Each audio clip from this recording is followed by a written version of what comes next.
Well, good afternoon, everyone. Welcome to the Colonial Society. Find a seat anywhere, Jim.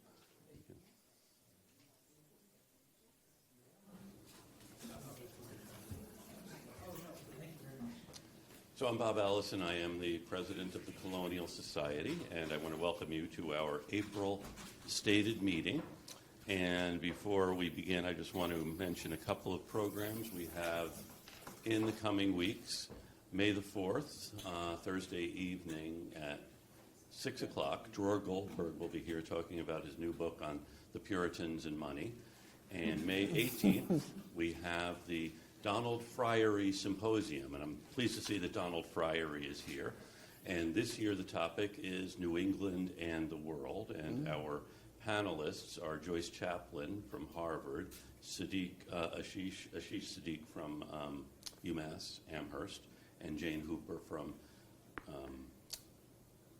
George Mason University in Virginia. Thank you very much. And May 26th, our graduate student forum, a day-long, I was going to use the word carnival, but it's a day-long presentations by graduate students from around the country talking about their work on a variety of topics, and at the end of the day, there will be reflections by Annette Gordon-Reed, who is this year's senior moderator. It will be our 20th graduate student forum.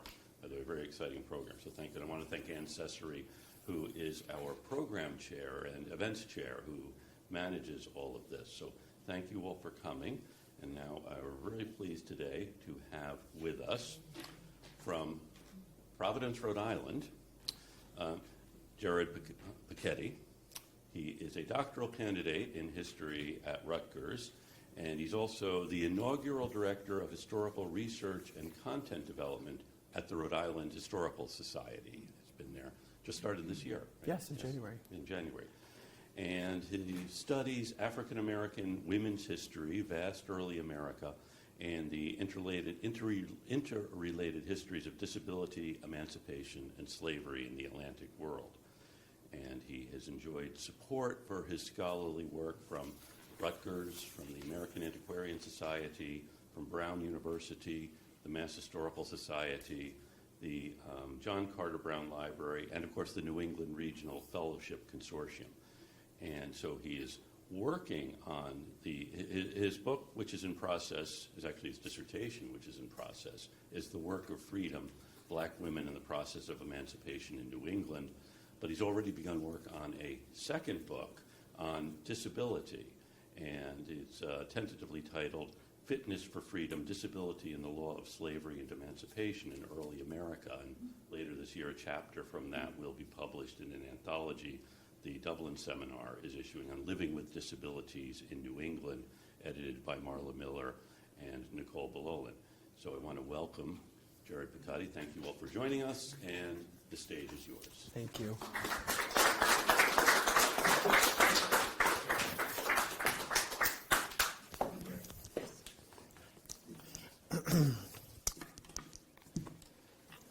Situated here. I did. I'm unmuted. Thank you. That would have been awkward halfway through the talk. Good afternoon, everyone. Thank you so much for coming today. And what an honor it is to be here this afternoon. A beautiful day in historic Beacon Hill to share some of my dissertation research with you all. I'll aim to speak for about 45 minutes or so, and then I am happy to welcome questions from members of our in-person as well as our virtual audience. But before beginning my talk, I'd like to take a moment to pause and give thanks to a number of different people who made my talk today possible. I'd like to first thank Dr. Bob Allison for that really kind introduction, and also to Ann Cesary for coordinating my visit. It's exciting to meet you in person, Ann, and you as well, Bob. I'd also like to take a moment to thank the community of friends and mentors who have, between the past several years of the pandemic, years of unwavering support and intellectual guidance have proved so invaluable to me, and I'd like to take a moment to acknowledge each of those individuals. I'd like to start with acknowledging one of my greatest mentors, two of them actually, Joanne Pope Mellish and Jerrad Hardesty, who have both read multiple drafts of my dissertation And thanks to their detailed knowledge of New England slavery studies and the history of gradual emancipation, together their work has expanded my thinking exponentially on these topics. And I'm very grateful to have both of you in my life and in my corner. My advisor at Rutgers University, Erica Armstrong Dunbar, has graciously guided me through the research and writing process, and I'd like to thank her for showing me the way all of these years.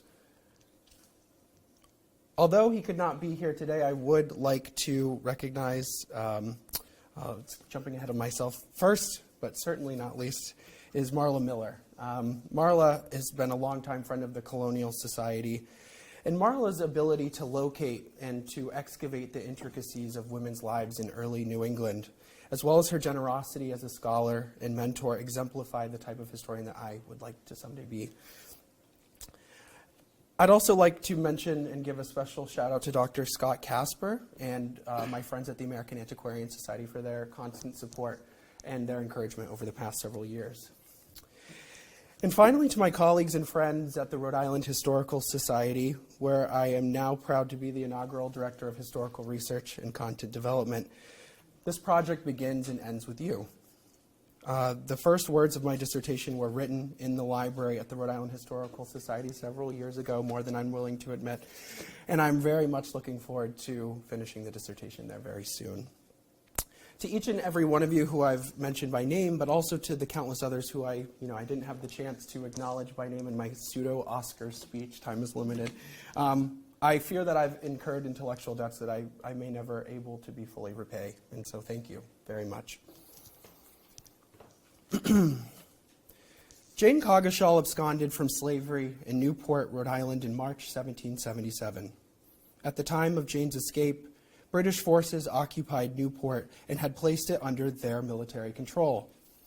Though details about Jane's early life are not known, her flight from bondage, a clandestine act typically shrouded in secrecy, paradoxically brings her life into archival view.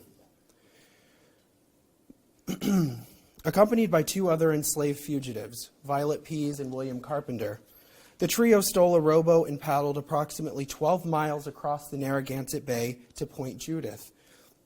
After passing into Patriot territory, the three fugitives were escorted by armed guards to appear before the wartime Rhode Island General Assembly. In exchange for classified information concerning the activity of Harrisonian troops stationed in nearby Newport, the General Assembly declared Jane, Violet, and William free and gave them access to any part of the country to procure a livelihood. Themselves for clutches of slavery, and by conveying their knowledge to the wartime assembly in a quid pro quo for their liberty, Jane, Violet, and William acted as agents of their emancipation, seizing the moment amidst the chaos of the American Revolution to fashion free lives for themselves.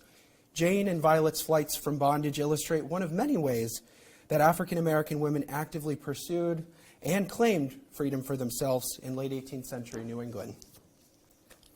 In the years following her escape, Jane Coggeshall lived and labored in the shadows of slavery, moving from town to secure labor as a domestic servant, backbreaking, and typically the least remunerative type of work available to a woman of her race, gender, and class.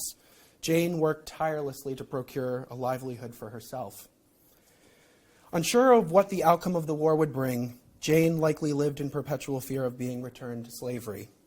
In 1783, her fears became a reality when she overheard that the descendants of her former enslaver, Captain Daniel Coggeshall, had made arrangements to re-enslave her.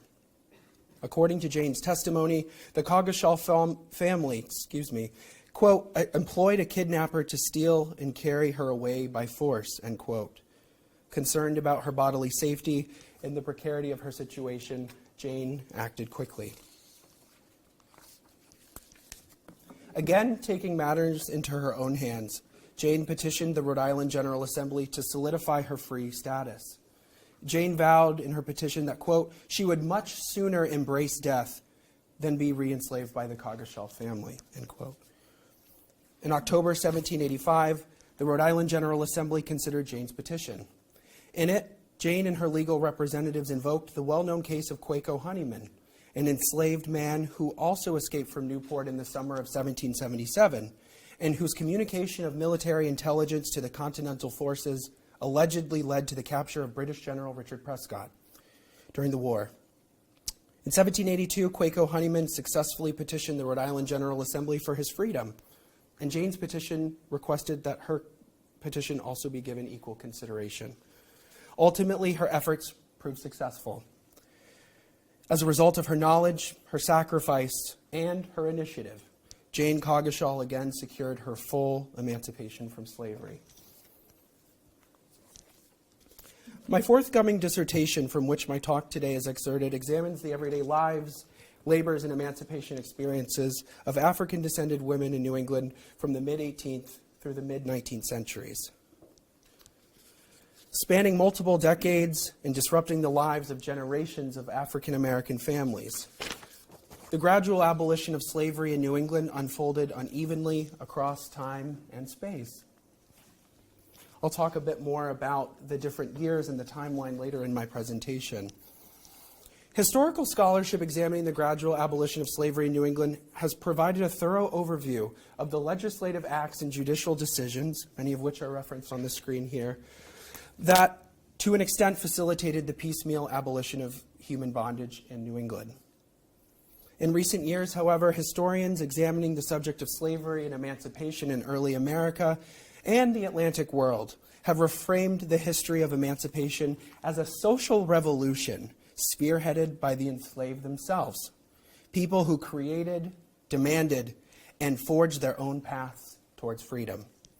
My research follows in the footsteps of this important historiographical shift, although it does so from the perspective of enslaved women in early New England.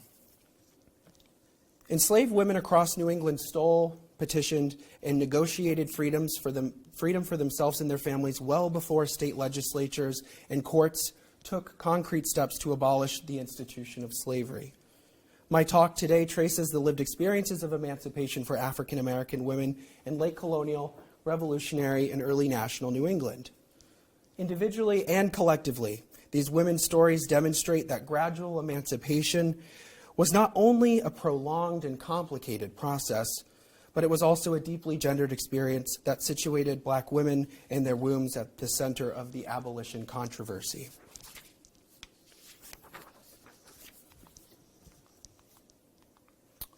My talk this afternoon makes three distinct historical arguments. The first is that enslaved women and men accessed and experienced emancipation in very different ways in early New England.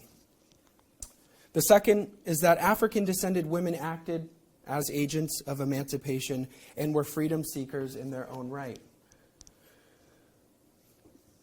You'll notice that in the bottom right-hand corner of this slide, I've included a drawing depicting a self-emancipated woman, a woman whose silhouette and her run towards freedom are emblematic of the hundreds of other enslaved bondwomen like Jane Coggeshall and Violet Pease, who found freedom in their feet and whose contributions to the abolition of racial slavery in New England must be given greater historical attention.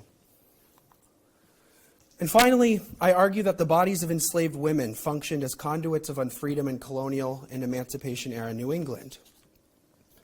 By this I mean that the wombs of enslaved women were viewed and legislated as both source and symbol of future freedom on the one hand, and on the other, that their reproductive capacities were utilized as the biological impetus as well as the legal justification for their own continued enslavement and oppression. The wombs of enslaved women, in other words, functioned as incubators for their children's future freedom, while also circumscribing the freedom of enslaved mothers who were born prior to the enactment of post-nati or after birth laws, which I will talk about in the third part of my talk today. My talk this afternoon is divided into three sections or parts, just to give you a bit of a roadmap of what to expect. Buckle in. I begin in section 1 by tracing the most common ways that black women acquired their freedom in mid to late colonial New England, whether manumitted by an enslaver in their will, purchased by loved ones, or as a result of purchasing themselves or their children out of bondage. I seek to highlight in section 1 the considerable difficulty that many enslaved women faced when attempting to liberate themselves from bondage in the decades preceding the American Revolution. Section 1 also wrestles with the fact that freedom frequently came at a significant emotional cost to many enslaved mothers and wives. In Section 2, I situate the evolving nature of slave manumissions in Revolutionary-era New England within the broader historical context of the escalating rhetorical and ideological attack on the institution of slavery in late 18th century New England. Citing a variety of Quaker manumission records from Revolutionary-era Rhode Island, Section 2 demonstrates the highly restrictive nature of emancipation for many bondwomen in New England on the eve of the American Revolution. And in the third and final section, I'll examine the post-nadi or free womb gradual abolition bills that were passed in Rhode Island and Connecticut in 1784, legislation that centered enslaved women, their reproductive lives, and their children at the center of the ongoing emancipation controversy. Under the provisions of these statutes, all freeborn children born after March 1st, 1784, were bound to the service of their mothers and slavers until they reached the age of adulthood. Beyond providing an examination of gender and motherhood in the structuring of these laws, Section 3 also demonstrates the disappointing realities of gradual emancipation for many African American women in turn of the 19th century New England.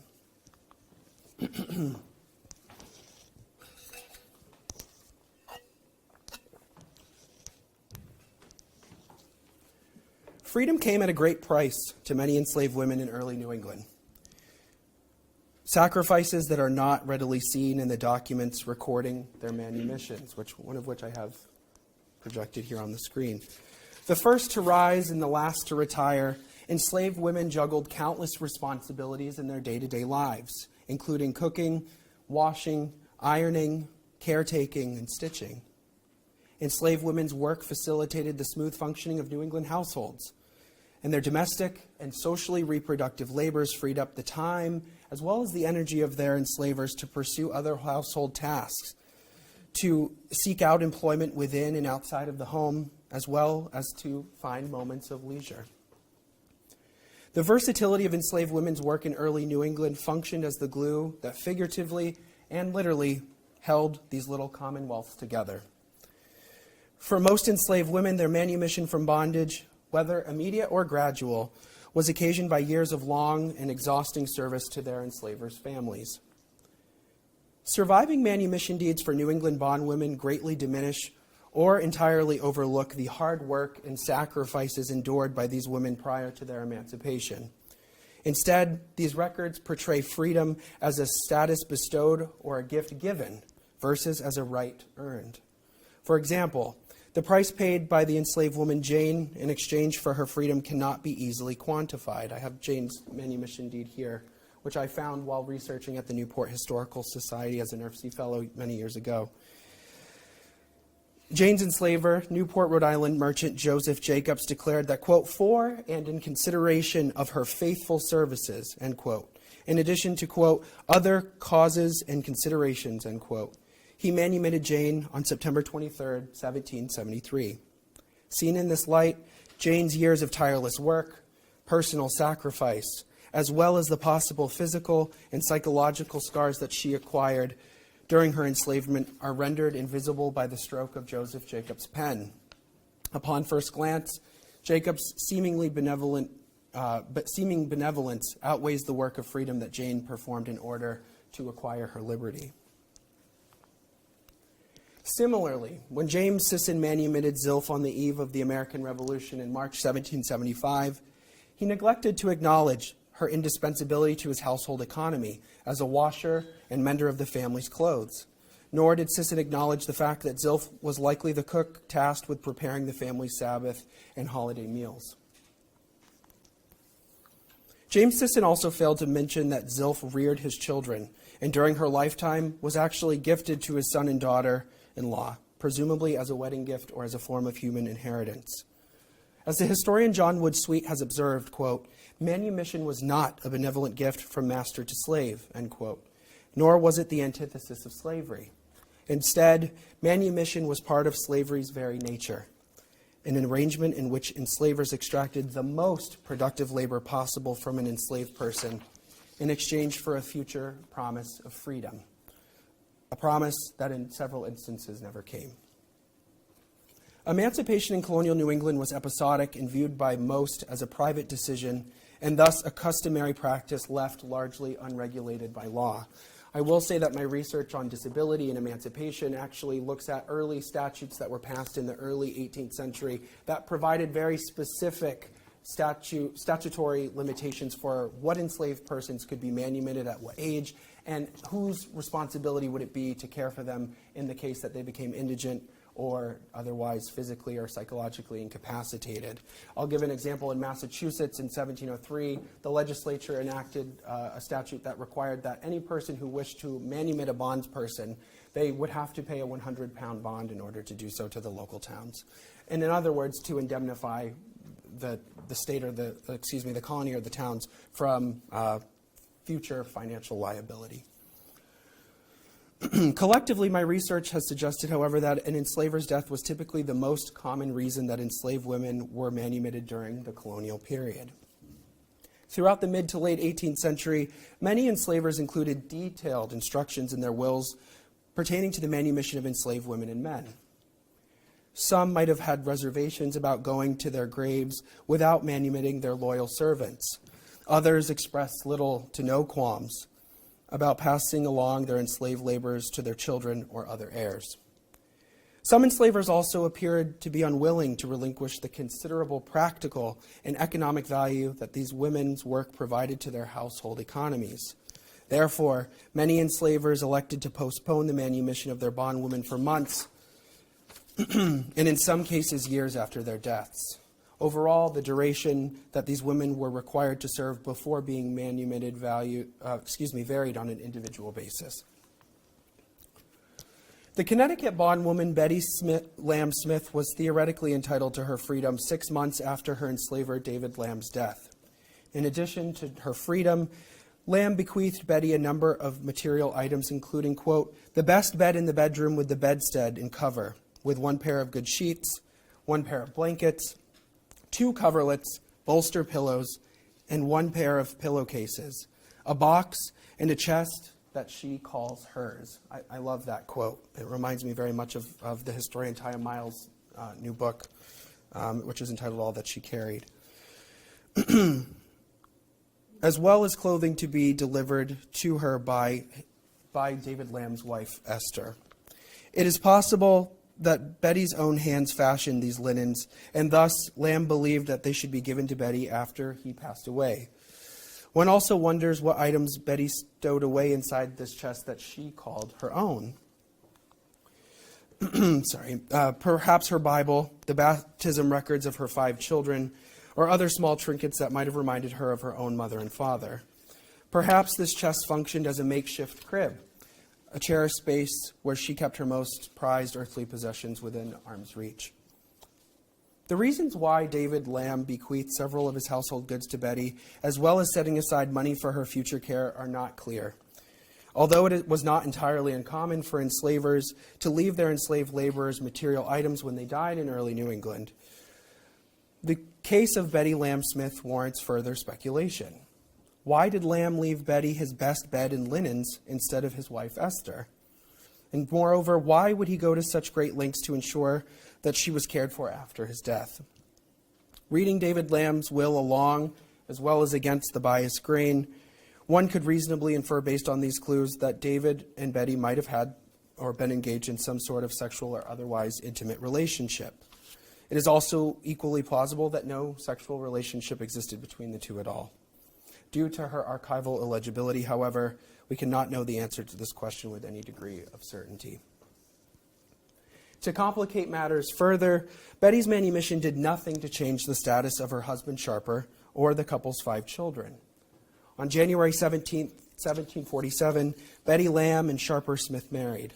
The Reverend Asher Rossiter of the Preston First Congregational Church officiated over their nuptials. Living and laboring in 2 separate households, Betty in North Stonington in the household of David Lamb, and Sharper in the household of Ephraim Smith in the nearby town of Groton, Connecticut, the couple still managed to have 5 children together. Despite the geographic distance between them, Betty and Sharper found ways to share moments of intimacy and pleasure together, likely out of sight of white slave-holding eyes. Perhaps Sharper hired himself out and was able to visit with his wife from time to time when working in the vicinity of North Stonington. Or perhaps the couple slipped away from their respective residences late in the night, violating curfew laws that were enacted throughout the 18th century in order to curtail the mobility of the enslaved in New England, and instead defied these laws by finding moments of pleasure together hidden deep inside the Connecticut woods. As they accompanied their enslavers to their weekly church services at the Preston Congregational Church each Sunday, perhaps the couple and their children sat huddled together in pews, cherished hours of the week for a family that was otherwise separated by the cruel hand of bondage. Nevertheless, David Lamb's death must have stirred feelings of uncertainty and fear in the enslaved mother's mind. Born into bondage, her 4 sons and daughter were the legal property of David Lamb, a man who could legally do whatever he pleased with them. According to Lamb's final will, Betty's 4 sons, Prince, Pharaoh, Shadrach, and Caesar, were to be bound out until the age of 25 to learn the trade of tanners and cobblers. The fate of the couple's daughter, Hannah, however, is not known, as I've not been able to, unfortunately, find any additional references to her in the archival record. We must pause to consider the emotional toll that this arrangement possibly had on Betty. Though she might have felt a strong sense of reassurance that David Lamb had made arrangements for her sons to receive training in a respectable artisanal trade, a trade that theoretically would have opened occupational doors for them in the future, her inability to rear them on her own terms must have been a difficult pill to swallow. Moreover, Betty was forced to reconcile the fact that although she was freed, her beloved kin would remain enslaved, a realization that likely provoked intense feelings of guilt, despair, or frustration for her. As the historian Tara Hunter has noted in her work on enslaved and freed black marriages in 19th century America, the prolonged process of emancipation in the pre-Civil War North, quote, meant that many African-American families were part slave and part free for years and even decades on end, end quote. With this in mind, Betty's predicament raises a very important question. How free were formerly enslaved mothers, whose children, husbands, and other beloved kin remained enslaved for years, sometimes decades after their own manumissions? Without the company of their children or families to enjoy their newfound freedom, manumission must have felt like a dead letter to many formerly enslaved women in 18th century New England. As Betty Lamb Smith's story suggests, manumission as the result of an enslaver's death withheld the potential of further disrupting their already fragile familial ties by separating mothers from their children, wives from their enslaved husbands, and grown daughters from their then aging parents. For enslaved mothers like Betty, their responses to being emancipated must have run the gamut of relief, fear, anger, and heartache, and a number of questions likely cycled through these mothers' minds. First and foremost, who would care for their loved ones once they were gone, assuming that they didn't remain under a similar form of unfreedom within the households of their enslavers? And also, how could they trust that the heirs or executors of their former enslavers' estates would not mistreat, or worse, sell their loved ones to parts unknown? Emancipation, therefore, was a transformative moment in many enslaved women's lives, a moment of promise, confusion, and at times great sorrow. In many cases, enslavers or their heirs often reneged on their promise to manumit enslaved women once their date of manumission arrived, a situation that could extend the length of time that enslaved women were held in bondage by years or sometimes decades. Enraged by these affronts to their liberty, many enslaved women brought their cases before courts of law during the 18th century. I think this is an important moment to kind of step away from the podium and illustrate the fact that, unlike in the plantation South and parts of the Caribbean, that enslaved individuals did, interestingly, possess certain legal rights in New England in the 18th century. They were able to testify in courts of law. There were not separate slave courts for the enslaved. They were typically, depending on civil or criminal matters, where the cases were heard in the same courtrooms as those that were brought by white defendants and plaintiffs. But also that enslaved men and women did have the legal right to marry. It did not mean that their enslavers had to respect that, but in the law it did exist. And so, interestingly, one of the greatest collections that I've come across in my research is at the Connecticut State Library, where they have done an incredible job indexing the cases of early African American cases that involved enslaved people as plaintiffs and defendants in these cases. In the winter of 1791, almost 20 years to the day after she was supposed to be lawfully set free by the heirs of David Lamb's estate, the aforementioned bondwoman Betty Lamb Smith and her husband Sharper filed suit in New London County, Connecticut, protesting her wrongful enslavement. According to court records, John Lamb, the son of her deceased enslaver, had refused to manumit Betty 6 months after his father's death on December 17, 1771, as outlined in his last will and testament. After a series of court cases stretching into the spring of 1792, Betty Lamb Smith succeeded in her pursuit of freedom and was finally released from bondage. 6 years later, Betty purchased a parcel of land in Preston, Connecticut, and by all accounts, she continued to attend the Preston Congregational Church until her death in the Preston Almshouse in October of 1820.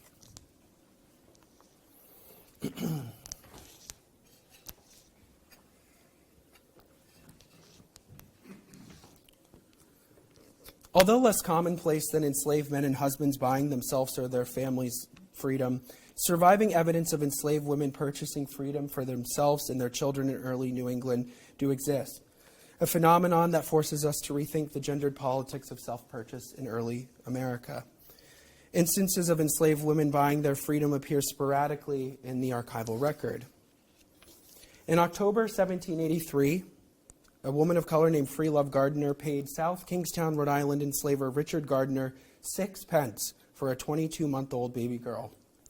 Based on their shared last name, it's likely that Freelove was once enslaved by Richard Gardner or one of his relatives. Though we cannot say for sure, it is also likely that the infant daughter in question was Freelove's daughter. The infant girl was Freelove's daughter, excuse me.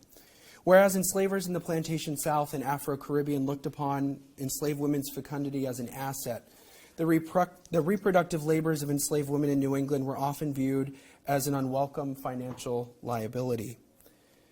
In 18th century New England, enslaved infants were considered a drain on familial resources due to the fact that for the first several years of their lives, they could not work off the expenses spent by their enslavers to feed, clothe, and manumit them. I think a really interesting and very astute interrogation of this was an article published several years ago by the historian Wendy Warren in the journal Slavery and Abolition, where she looks at instances of enslaved infants being given away for free in 18th century Boston newspapers. With this in mind, it behooves us to consider the possibility that Freelove was well aware of this prevailing mindset. Perhaps she had personally endured the traumas of having one or more of her young children given away by a former enslaver. It is also possible that Freelove struck a deal with Richard Gardner to liberate her infant daughter, a child he probably viewed as unwanted or a nuisance, for a nominal fee. The nature of slave manumissions in New England underwent significant transformation in the era of the American Revolution. The American Revolution, in the words of historian Gloria McCann Whiting, quote, sounded the death knell of slavery in New England, end quote. The War for Independence unquestionably reconfigured New Englanders' relationship to the institution of racial bondage. And moreover, the role that unfree African labor would ultimately play in the region's economy and society in the decades that followed.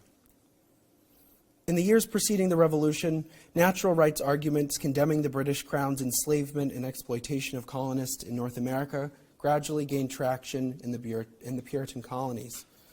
These rhetorical attacks on the British's many egregious overreaches of power influenced some, though certainly not all, New Englanders to rethink the nature of their relationship to unfree African labor. Consequently, racial slavery, quote, an institution that had previously been unexceptional and commonplace, end quote, in the words of historian Joanne Pope Mellish, over time evolved into, quote, a growing source of anxiety and dissension in the minds of many white New Englanders, end quote. Despite the omnipresence of unfree African labor in the region, a number of New England enslavers expressed concern that holding others in lifelong bondage was morally wrong or constituted a a stain on their conscience. New England Quakers were among the first Europeans to question the moral and spiritual righteousness of slavery and the slave trade. This was not a universally shared sentiment among Friends, however, as the majority of Quakers in New England, Pennsylvania, and in the broader Atlantic world vociferously defended their right to exact the maximum amount of unfree labor possible from their African chattel. In the minds of most Quakers, they saw no contradiction between their religious faith and the holding of others in lifelong bondage. New England Quakers similarly expressed little to no qualms about holding others in lifelong bondage in the late 17th and early 18th centuries. As historian Christy Clark Puhara has observed, quote, during most of the colonial period, the Quakers said little about slavery and were just as complicit in slavery as their white peers, end quote. For centuries, Rhode Island Quakers purchased, sold, and exploited the lifelong labors of their human chattel, and only begrudgingly did public opinion on the subject begin to shift during the late 18th century.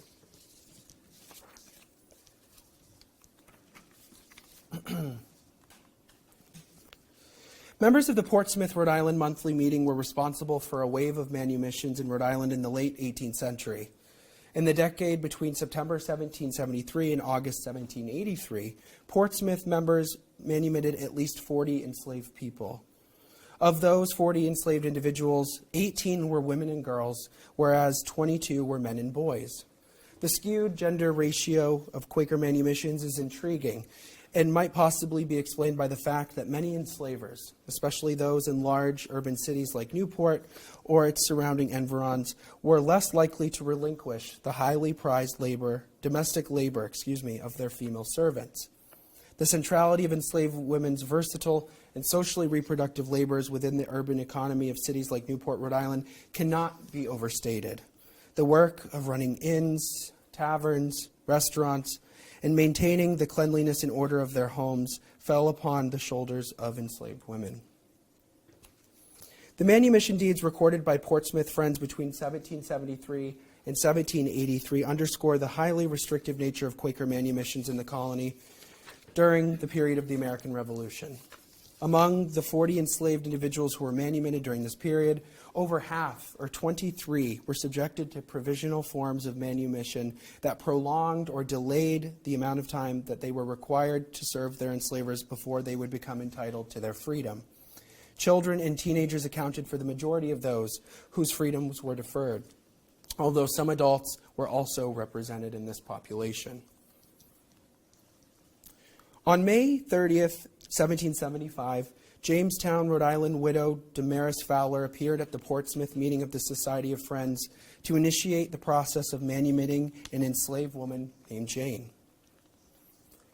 According to the provisions of Jane's manumission deed seen here on the overhead, Widow Fowler demanded 2 additional years of Jane's service before she would let her go about her life, quote, as if she had been born in this colony of free parents, end quote. But to complicate matters further, Damaris Fowler only forfeited 1/3 part claim to Jane's lifelong labor. In other words, 2 additional years of Jane's faithful service would only grant Jane 1/3 ownership of herself. What would it mean or even look like to be only 1/3 part free? In the event that Jane was unable to secure the other 2/3 claim to her person, she would have remained enslaved effectively, rendering Damaris Fowler's manumission deed null and void. The other 2 parties were not identified in the manumission deed. Therefore, it makes it especially difficult, if not impossible, to track down Jane's ultimate fate in the historical record. Ultimately, Damaris Fowler's manumission of Jane signified a concerted attempt to atone for her sins and to liberate her conscience versus liberating Jane from racial bondage. The widow Damaris Fowler was not alone in her rejection of the Society of Friends' call to immediately emancipate the enslaved. Former Rhode Island Governor Stephen Hopkins, whose home still stands today in Providence, and who's pictured here on the overhead, still owned at least 7 enslaved Africans in the early 1770s, among them Phoebe or Phoebe, Adam, Bonner, Primus, Prince, and St. Iago. A member of the Smithfield, Rhode Island monthly meeting, Hopkins must have known that on July 30th, 1772, the Smithfield Quakers appointed a committee to visit the homes of known slaveholding members, tasked with, quote, laboring for the freedom of slaves, unquote, held by fellow friends. Members of the Smithfield Committee traveled from Quaker household to Quaker household in an effort to convince recalcitrant enslavers to free the enslaved. These records still exist and are actually, at one time were at the Rhode Island Historical Society, but are now at the University of Massachusetts libraries. Apparently, the matter concerning Stephen Hopkins, quote, holding a Negro woman as a slave, end quote, caused great anguish and outrage among the members of the Smithfield Monthly Meeting. However, every time that committee members stopped by the Hopkins house to speak with the former governor about manumitting his enslaved woman named Fibbo, her children, or the other enslaved Africans living in his household, Governor Hopkins was conveniently never home. Whether Hopkins intentionally evaded the manumission committee or not, their inability to reach him illustrate the complexity of the issues at hand. Emancipation was a thorny issue, a matter that divided New England Quakers spiritually, ideologically, and perhaps most obviously economically. Undeterred, the Smithfield Friends pressed forward with their mission to manumit Fibbo throughout the winter and spring of 1772 and 1773. The records of the Smithfield Manumission Committee accentuate Governor Hopkins' obstinacy on the matter. According to their reports, though Hopkins presented himself in, quote, an affable disposition, he nevertheless, quote, continued to the last of our discussing with him about his right to justify his holding of her in said state of bondage, end quote. When asked why he believed that Fibbo would fare better in bondage than in freedom, Hopkins reportedly replied that because, quote, she had children that needed the immediate care of a mother, and that, quote, he looked upon it as his duty to keep her to raise and bring them up, end quote. After bickering with the former governor for well over a year, the Smithfield Monthly Meeting moved to dismiss Hopkins in the spring of 1773, and in late June of that year, they expelled him from membership. Governor Hopkins' testimony invites us to consider the complexity of emancipation, and in particular the issues faced by enslaved mothers like Fibbo and their children in the era of abolition in the late 18th century. Based upon information gleaned from Governor Hopkins' 1781 will, in addition to his assertion that Fibbo, quote, had children that needed the immediate care of their mother, end quote, it is likely that many, if not all, of the young enslaved boys in the household, among them Primus or Prime, Adam, Prince, and Bonner Jr., who were listed in Hopkins' 1781 will, were Fibbo's children. It is certainly plausible that Stephen Hopkins refused to manumit Fibbo. His refusal to manumit her stemmed from the fact that in her absence, no one would have been there to rear her children, or his for that matter. When committee members visited Hopkins' household in the winter and spring of 1772 and 73, Fibbo would have likely been nursing one or more of these children. Therefore, in the event that Stephen Hopkins had manumitted Fibbo, but not her children, and probably because he had lacked another wet nurse to nurture her children in infancy, it is likely that the infants would not have survived, a financial loss that Governor Hopkins seemed unwilling to accept.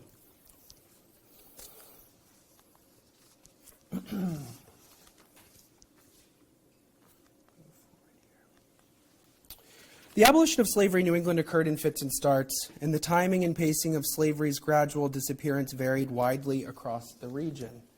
I'll speak briefly. It's an interesting and still a very hotly debated, kind of the chronology. It still animates scholarly discussion in the New England Quarterly, it seems, every other year. But in terms of chronologically speaking, Vermont was the first to enact what some scholars have called the first anti-slavery proviso in their constitution. However, as Amani Whitfield, who is now at the Calgary in Canada, has noted in his work, that the Vermont Constitution explicitly outlawed child slavery, but said nothing about abolishing abolishing or creating avenues, meaningful avenues, towards freedom for individuals who were of an adult age at the time that this law went into place. In 1781, Massachusetts, 1780, but between 1781 and 1783, the collection of cases known as the Quoke-Walker cases grappled with this very issue and interpreted whether or not the language of the 1780 Massachusetts Constitution prohibited racial slavery. And in 1783, as historians including Margot Minardi have shown, a ruling was rendered in the case. However, that decision was not widely known, nor did it create a universal emancipation clause, but instead enslaved individuals had to utilize that knowledge to take their cases to court. New Hampshire, it's a very interesting kind of scenario that unfolds in New Hampshire, but suffice it to say that in 1783, the New Hampshire legislature enacts its constitution. However, it is especially difficult for us to know exactly when it ends in New Hampshire, because in 1788, the state legislature enacts a new tax law that no longer includes enslaved persons as poles. Thus, we don't have an accurate representation of how many people were actually enslaved, as well as in the 1790 census. I also just show at the bottom of the graphic here the years in which the different New England states enact final and absolute abolition clauses, and the ages below indicate, according to gradual emancipation statutes, when individuals, depending on their gender, were to be eligible for manumission. In Connecticut, across the board, the age was 25 for men and women. In Rhode Island, it was 18 for women and 21 for males. And in Vermont, it was the same as it was in Rhode Island.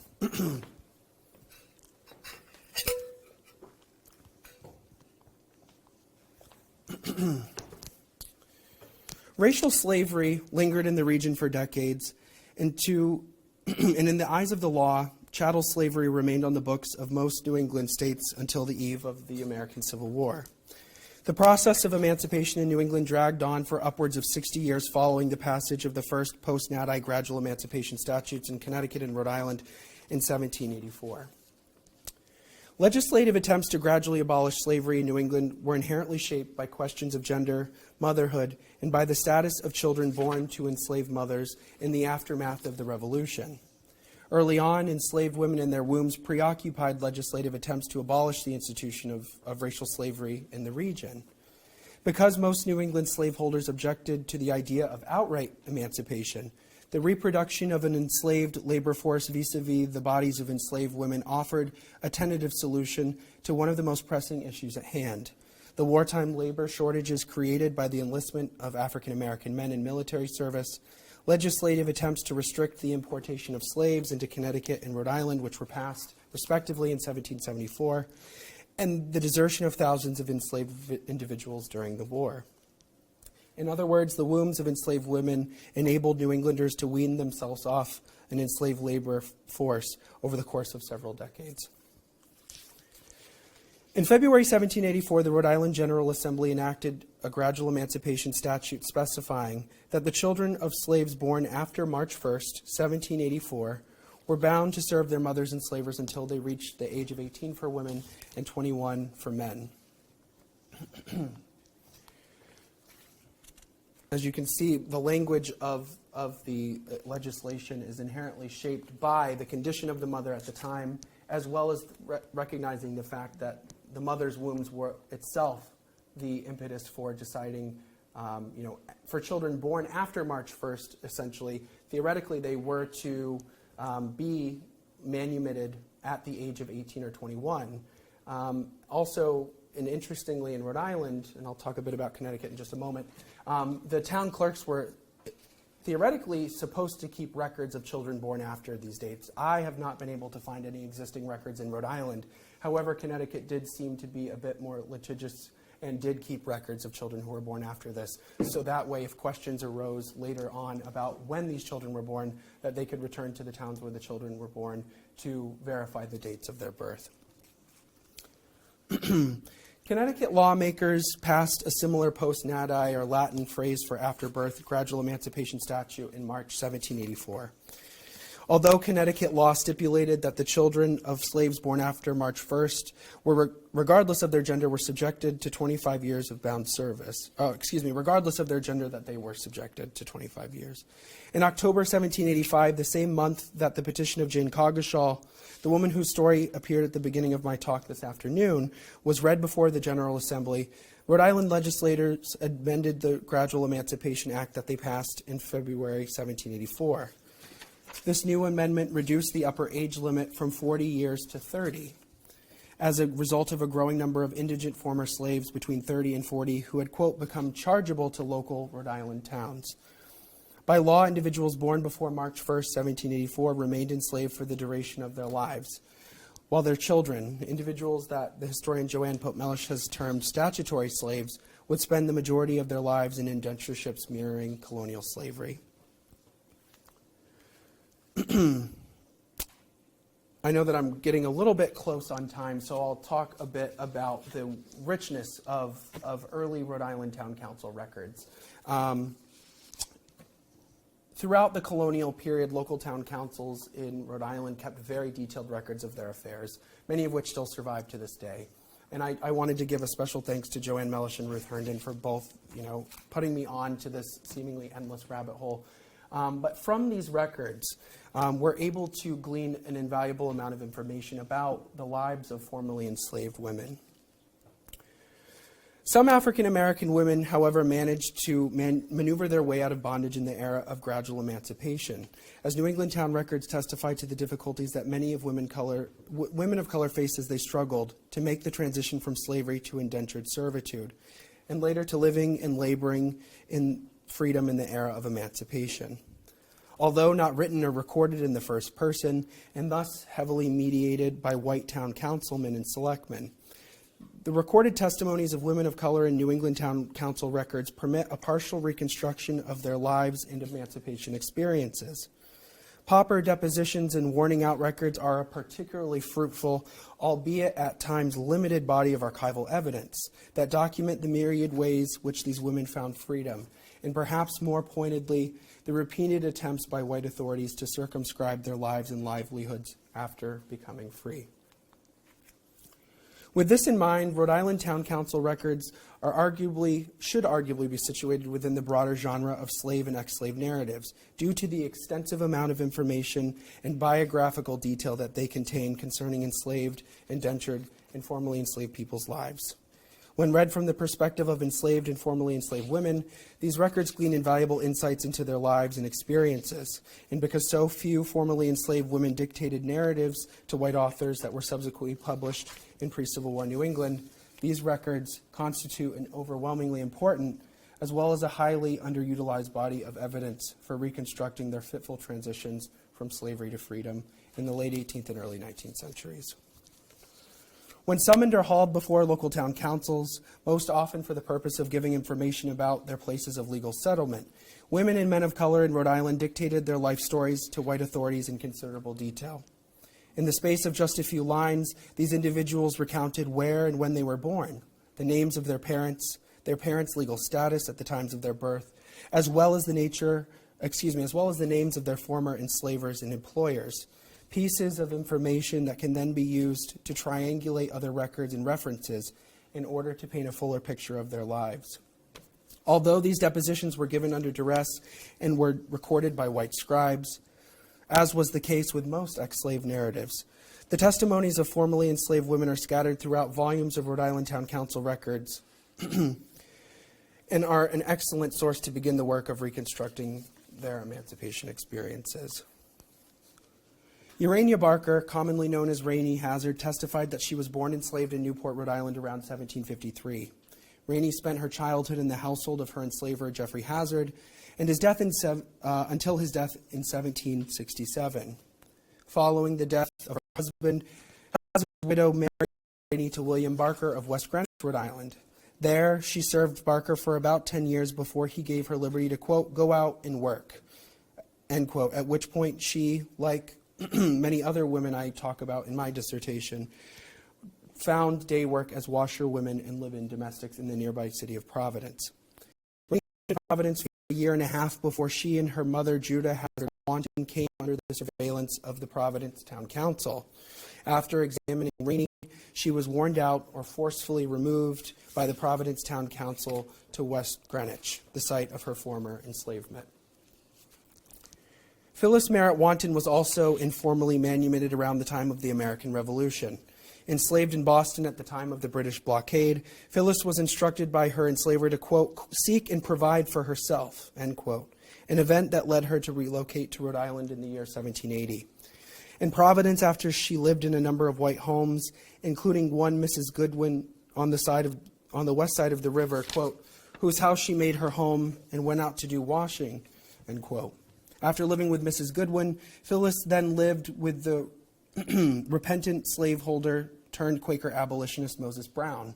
As a washerwoman and live-in domestic, Phyllis leveraged the skills she acquired during enslavement to procure the necessaries of life and a modest income for herself. Sometime thereafter, the Providence Town Council discovered that Phyllis was living in town without gaining a legal settlement and was considered, quote, likely to become chargeable or dependent on town relief for subsistence, at which point she was warned out to Boston, the last place of her legal enslavement, in February 1784, the same month that the Rhode Island legislature moved to enact its gradual emancipation statute. But try as they may, the Providence Town Council could not keep Phyllis and many other formerly enslaved women from returning to the places where they had established social ties, married, or had given birth to children, as well as established independent households of their own. In 1790, the town council again ordered the removal of Phyllis Merritt Wanton to Boston, although when the town council sergeant arrived to carry Phyllis back to Boston, she likely hid in the home of a neighbor or friend, and they never found her. After spending a half day searching for her, the town sergeant called off the search. But by 1800, Phyllis had again returned to Rhode Island's commercial center, although by then she was married and had given birth to several children. Although her son Squire and daughter Marianne were both free, poverty and the unreliability of her husband Jack in supporting their family forced Phyllis to bind out her children to the Foster Rhode Island Town Council until they reached the age of adulthood. According to her testimony, Phyllis implied that her husband Jack suffered from some sort of mental illness. Resilient and resourceful, however, Phyllis did her very best to provide for herself and her children, a difficult task that involved familial separation and great sacrifice on her part. As her story reminds us, manumission from enslavement, whether formal or informal, immediate or gradual, did not protect African American women from continual surveillance and harassment by white neighbors or local authorities. The post-abolition world that women like Phyllis navigated was severely circumscribed by the intersecting forces of racism, sexism, and poverty. Freedom, then, was fragile at best. In conclusion, many enslaved and freed mothers found themselves and their children subjected to prolonged terms of enslavement or indentureships mirroring colonial slavery that stretched well into the 19th century. The material realities of enslaved mothers and their freeborn children's lives changed little in the era of gradual emancipation when compared to the colonial period.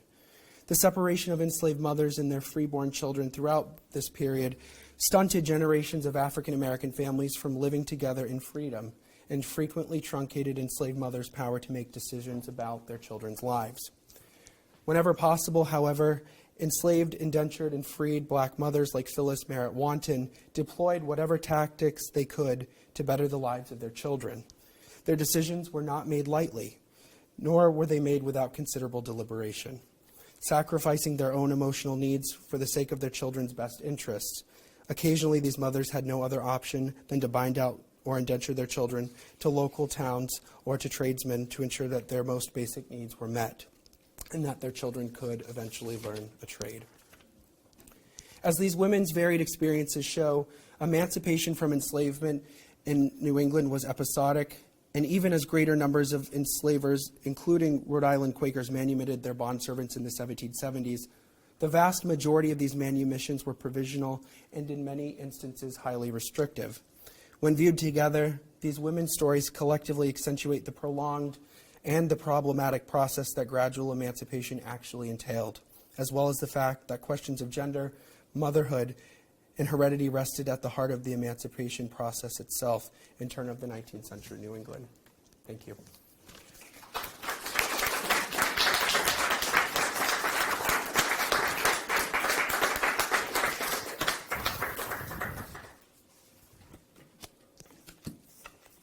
Happy to welcome questions. I know I'm a bit over time now. Story of my life. Born early, stayed late. Sure. If you don't mind introducing yourselves as well, please. That would be wonderful. Yeah, my name is Michael. Hi. And thank you very much for a fascinating talk. Would the experience of an enslaved woman who was not a mother been different in terms of their manumission, or is that something that's out of the scope of what you've been looking at? That's a great question. There's a woman that I write about in my dissertation who was technically born free in 1785, so a year after the legislation goes into play in Rhode Island. Her name is Eleanor Eldridge. It's one of the few firsthand testimonies. I should actually say it was dictated to a white author, but was recorded in the first person. And so, although she was born free, her father had served in the Revolution. Her mother was a Narragansett Indian, and her mother was free at the time of her birth. Eleanor still had to indenture herself as well as her young children her siblings after her mother passed away. But she talks about in her memoir the fact that several women of that time, and Eleanor made the conscious decision never to marry, and she never had children. And so it makes me wonder, and it's difficult. I know that scholars like Nina Dayton have looked at, the practice of abortion or utilizing abortifacients to induce abortion in the late 18th and early 19th centuries. But it does make you question, to know that this law was going into place. And what's interesting as well is that so many of the General Assembly members were slaveholders, that this knowledge was not being circulated among the enslaved as well. They're within earshot of these conversations. They're serving tea and provisioning guests who are debating the logistics of this legislation. So it makes you wonder how many women chose to refrain from having, thank you very much, from having children because they knew that they would be born enslaved. There's one document that that I always think about as well. It was Joanne Mellish has written a very short kind of documentary study of it in the Rhode Island History Journal, and it's called The Manumission of Nab. And so a woman named Nab Reynolds was manumitted on March 1st, 1784, the first day that this legislation went into place. She did not have children, but had she had, it really does raise that question. And so, it really was situational, I think.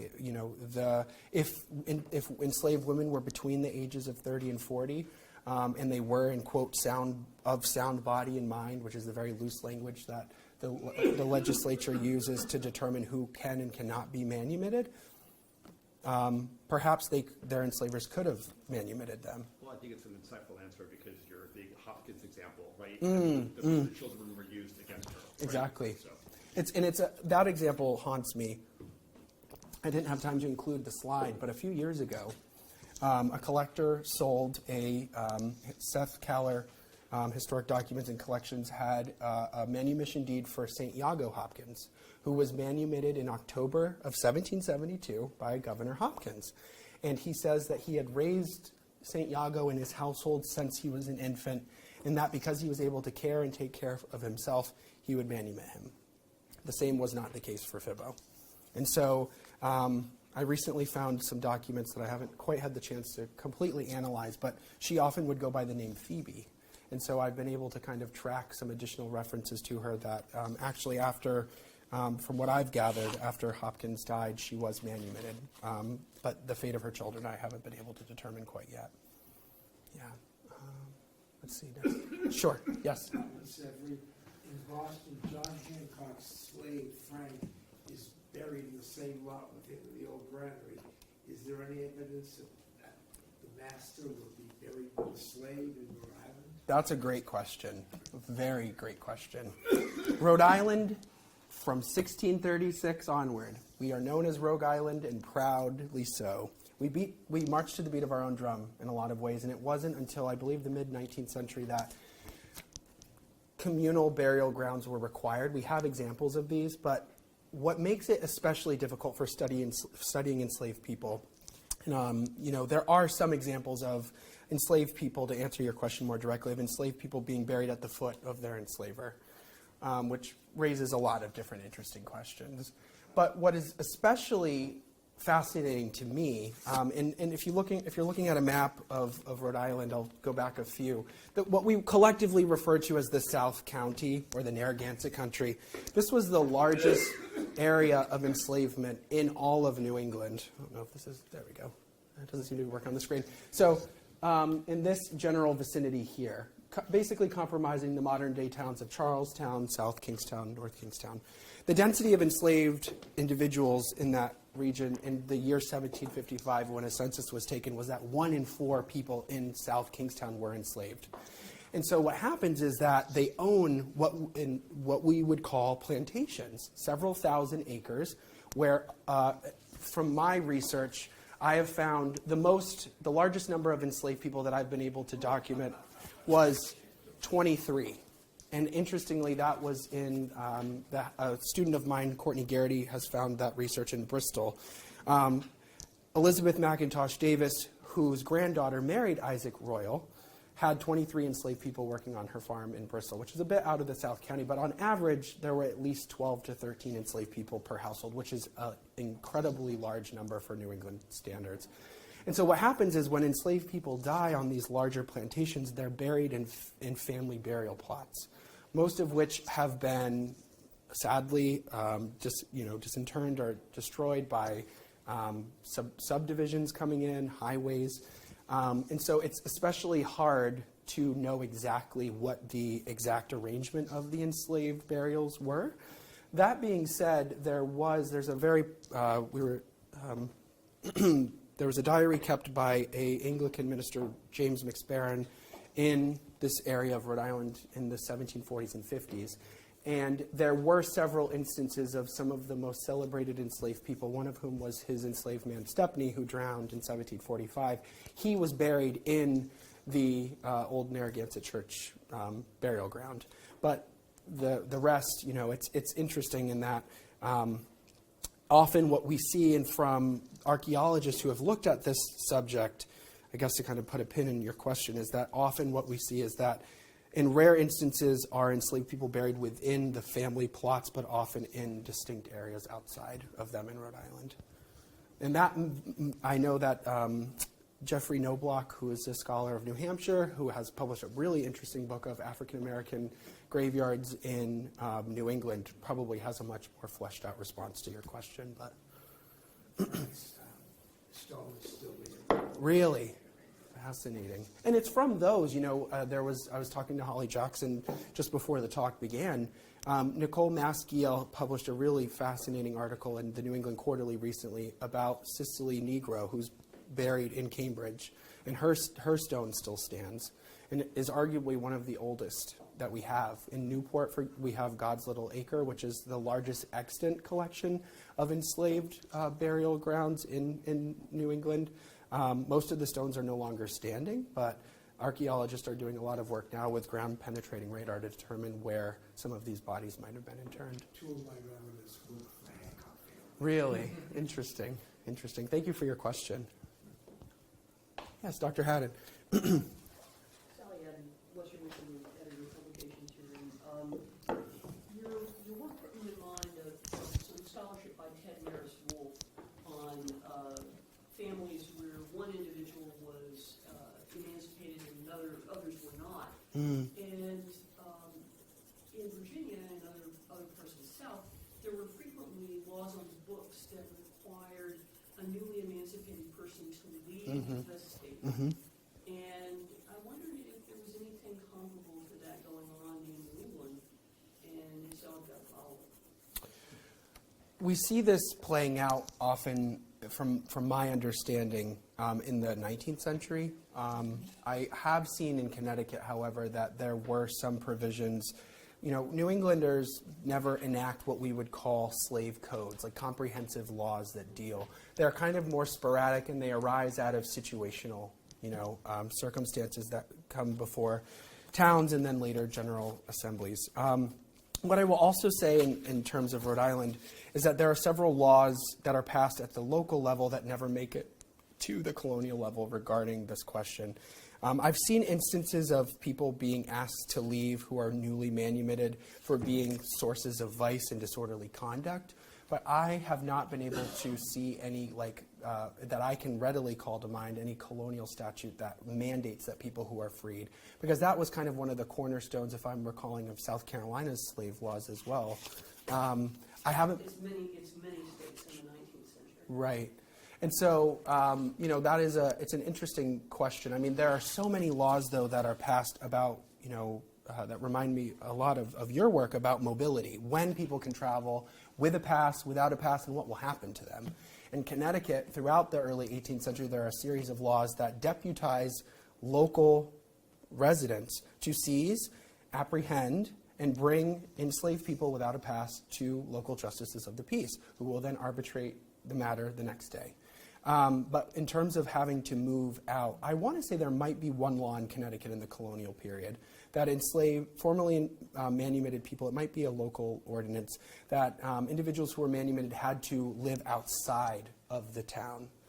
But you would mention the name of a scholar. It was Ted Wolfe. Maris Wolfe is hyphenated. Thank you. M-A-R-I-S, hyphen, like the animal.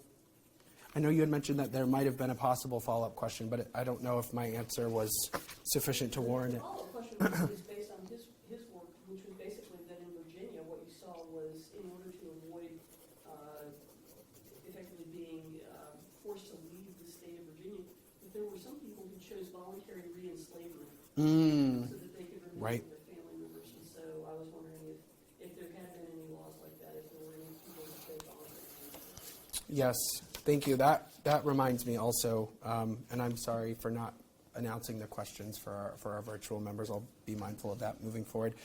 Tara Hunter talks about that as well in her work, that several people faced with this decision chose to re-enslave themselves. I've seen that. There's one document that I can recall at the Connecticut Historical Society of a man who is freed, and then it's in the town council records, or the selectmen's records, rather, in Connecticut is what they refer to them as. He is manumitted, and then a few years later re-enslaves himself to someone else. And then when that person dies, he's sold to another individual. And so it says something along the lines of, in his elder age, he decided that it might, I'm paraphrasing, but that he would fare better being enslaved versus a freed man who would have to be worn back to the town where he was originally enslaved. And so that's the interesting thing, I'm always perplexed and fascinated by this, is that, Ira Berlin cautioned us in 1980 to study slavery and its evolution across time and space. But the kind of paradigms that we as New England slavery scholars are often speaking back to are paradigms that don't neatly fit the lived reality here. And so, I'm so grateful to have Jerrad Hardisty's new book about New England slavery, which is a great short synthesis. But we really, I think, have to really dig more deeply into these very individualized circumstances that illustrate the real complexity of what that lived experience was. And in the absence of the law as well, it becomes a bit more challenging, I would say, in that we, on one hand, but on the other, it does, as I mentioned earlier, create these really rich collections, such as the new London County African American History Collection at the Connecticut State Library, which is just, hundreds of court cases going back from the 1600s onward that involve enslaved people in some capacity. Thank you.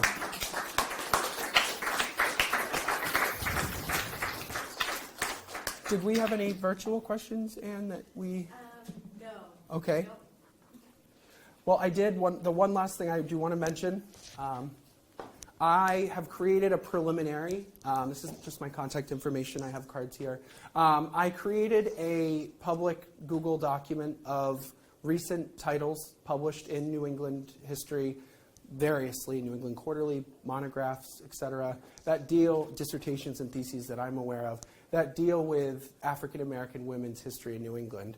And what I will say is that we're slowly but surely starting to see a greater kind of chorus of conversation about enslaved women's experiences in New England, and that I would really encourage you, if you're interested, to scan the QR code and you can access those titles there. Thank you again.